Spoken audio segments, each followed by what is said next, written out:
današnjoj temi ću vam preporučiti jedan izniman začin koji se može koristiti kao prah ili u nekakvim drugim formama, koji po svim istraživanjima prirodno i sigurno može prevenirati nastanak nečega što se naziva rak debelog crijeva i rektuma. Ili mi bi nazvali da se ova vrsta raka naziva kolorektalni rak. Mi kada govorimo o ovoj vrsti raka, veliki broj vas ne zna da je ovo jedan od onih rakova koji se u zadnjih nekoliko desetljeća značajno povećao u svome postotku. Ova vrsta raka je toliko učestala da je u većini razvijenih zemalja svijeta čak došao na 3. mjesto od svih rakova ili tumora koji zapravo nastaju, što je izuzetno alarmantna situacija. I što je još alarmantnije, nekad prije ovakvu vrstu raka i tumora su dobivali osobe najčešće iznad 50. godine života, međutim u ovim zadnjih godinama, 10-20 godina unatrag, jako puno mladih ljudi sa 40-30 godina imaju nešto što se naziva kolorektalni rak. I mi kada govorimo zapravo o riziku od razvoja raka debelog crijeva značajno raste nakon 40. godine života, a u 90% svih karcinoma otkrije se u osoba iznad 50. godine života.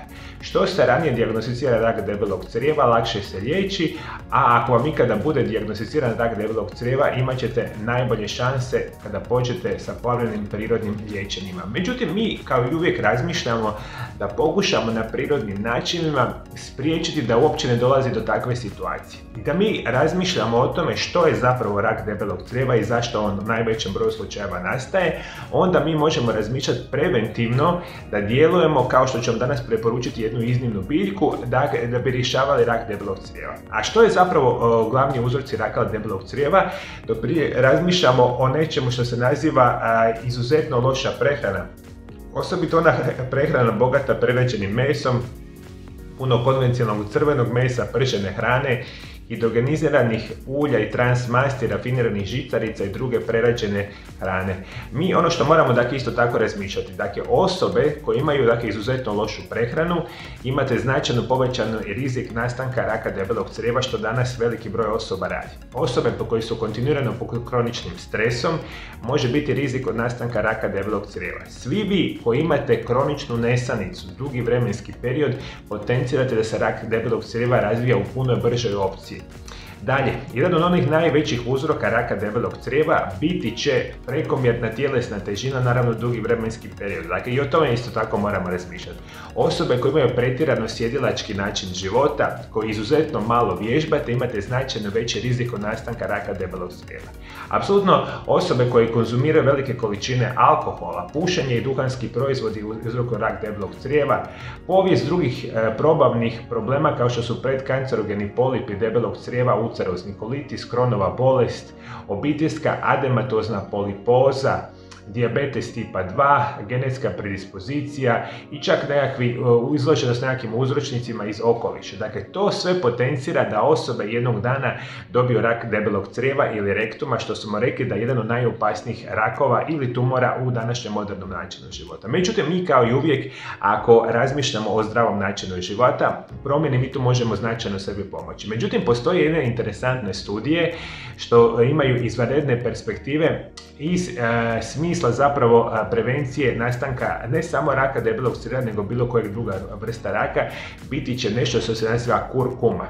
Kurkuma ima nevjerojatne zdravstvene blagodati, koristi se tisućama godina unatrag u smislu kulinarstva, međutim sama kurkuma u otprilike čak preko 12.500 tisuća studija pokazuje iznimne zdravstvene blagodati, između toga i antikancerogena djelovanja. I mi kada govorimo o samoj kurkumi, govorimo o jednoj vrsti biljke koja je glavni začin indijskog karija, najmoćnija biljka na planetu u borbi protiv potencijalnih bolesti, a zdravstveni blagodati kurkume su velike i vrlo temeljito istraživane. U ovoj biljci postoji nekoliko kemijskih spojeva poznati kao kurkunoidi, a djelatna stvar je kurkumin.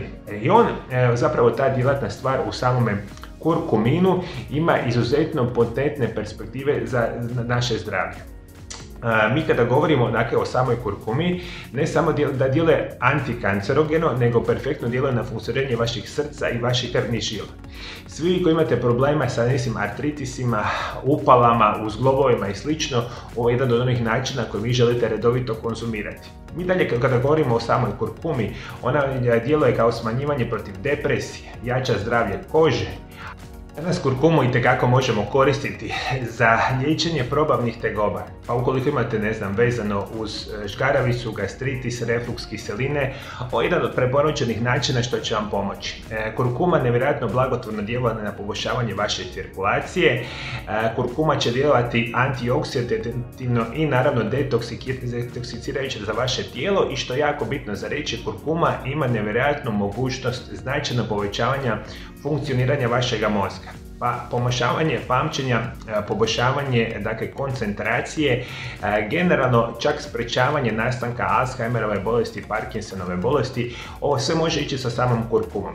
Kurkuma kao takva čak u nekakvim studijima pokazuje da one dobroćudne benigne stanice koje se nazivaju miomi maternice možete preventivno reagirati. Mi kada govorimo o samoj kurkumi, ona specijalno može djelovati kao pojačivač apetita, može pomoći osobama za mršljavljenje, liječi modrice, apsolutno liječenje čireva, čak proljeva, čak nekakvih situacija vezanih za prerano stavljanje, za zdravlje kože, kose, sve kurkuma može raditi. Ovo je jedna od onih najmoćnijih biljaka na svijetu, međutim ono što je nama najinteresantnije danas reći, istraživanja pokazuju da kurkuma je u stanju napraviti nešto što se naziva apoptoza ili odumiranje stanica raka. Jer zašto nastoje tumorske mase u organizmu? Nastoje prije svega što određeni broj stanica počinje abnormalno mutirati i oni se kasnije počnu širiti, a danas specijalno govorimo o raku debeloga crijeva.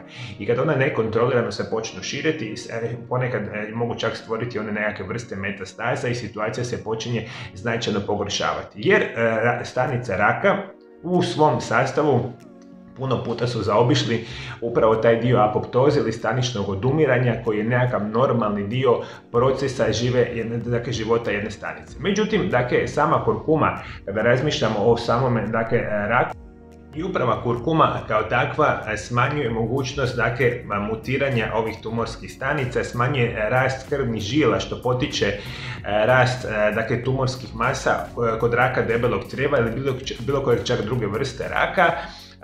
Smanjuje rizik od nastanka metastaza, raka debelog crijeva i rektuma, što je izvanredno pokazano u studijima. Kako vi želite koristiti kurkumu, možete je apsolutno koristiti u prahu, neka uvijek bude organski proizvod pa ga dodajete jelima, što još krasnije dodajete ga u raznim vrstama napitaka.